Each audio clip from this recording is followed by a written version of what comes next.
Hey guys, here's a quick video showing how the BMS CAN tool works on the menu system. It's plugged in the OBD port. We're going to use the BC button here to engage it. So you'll just go ahead and press the BC button for a second and let go. Two arrows means OEM CANFlap. Arrow to the left means flapper is always open.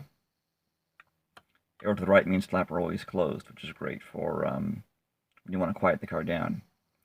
Now to get in the menu system, you're going to go ahead and press and hold the BC system.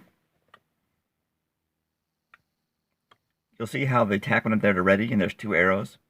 Two arrows showing means that that item currently isn't defined, it's not on the list. And then you'll go ahead and press the BC button again and let go. You'll notice the tack is moving up through different options. 1, 2, 3, 4, 5, 6, 7. Now these options are defined in the menu in the CAN tool guide, so you can check there to see what each one is.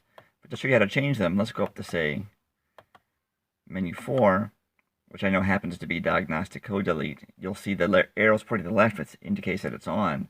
But if you wanted to disable it or enable it, for example, once you're on menu 4, you'd go ahead and press and hold the BC button again.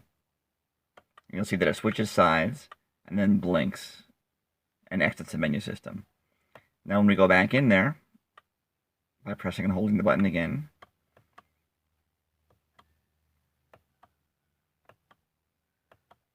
you'll see now that option is disabled.